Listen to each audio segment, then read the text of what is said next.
I wanted to start with a throwback from my time at MIT. So I came to MIT obsessed with central banks. I had had a picture of Janet Yellen in my high school bedroom. Worked at the Fed, just like obsessed because I thought currency was the central thing. And anyway, came to MIT and found that you were actually able to run basically a decentralized central bank from your dorm room. So I would go to the STATA loading docks, find old GPUs and computers that labs had gotten rid of, and set them up to mine Ethereum.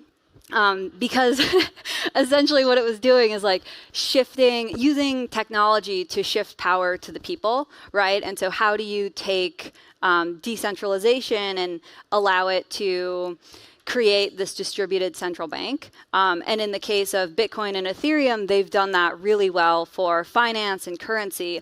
In the case of Vana, we're doing that for data and AI, right? So how do you put the power of AI and data in the hands of the people?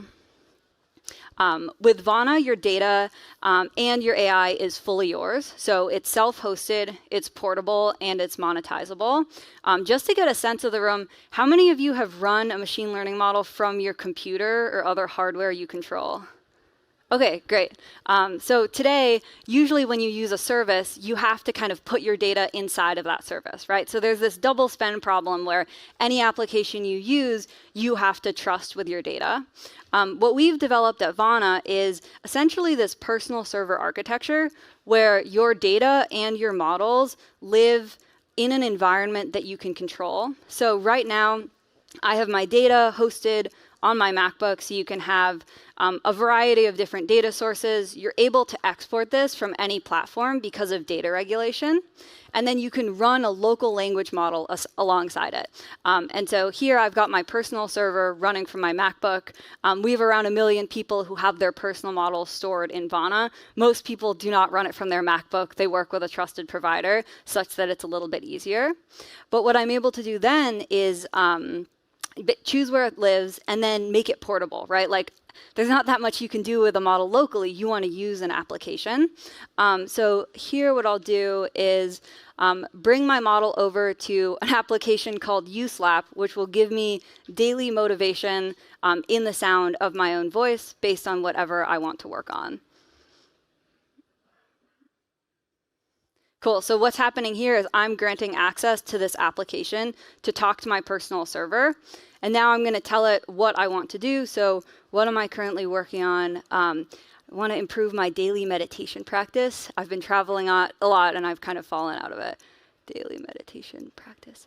And my AI model also has a lot of information on me. So it's going to personalize this and be able to use so much context on me while still preserving my privacy. Okay, there we go. Embrace the tranquility within, even amidst the bustling digital world. Consistent meditation practice fortifies your emotional equilibrium and nourishes your intellect like a soothing balm on the soul. Allow this quiet space to fuel your creativity and expand your consciousness. So this particular application leaves you a voicemail every day in your voice, kind of hyping you up. And it's a really early example of the sorts of applications that are possible. One, it would be really scary if someone could take this clone of my voice and use it for whatever they want. And so that's why it's so important that you own your AI and your data that allows you to create things like this. So I was just showing you that portability aspect that Vana enables. The third aspect that I wanted to talk about is actually monetization, right? So today, we're in this time where there's a huge economic shift and people are really worried like, hey, is AI going to take my job, right? And what's kind of happening is a lot of big technology companies are taking data from all across the internet. A lot of it is probably your data if you post on the public internet, and then training an AI model that can do your job and replace you. And it's a really bad deal for society. Now there's sort of a race to get the private data that's not available publicly, right? So you see things like Reddit is selling data for $60 million, et cetera. And if I imagine a world where there are like 10 different AI Annas that can be autonomously doing work and earning money, it's very important that I'm the one who actually owns that and who gets to decide, like, hey, what are the rules? What can this do? What can this not do? And so with Vana, we've let people actually collectivize around their Reddit data.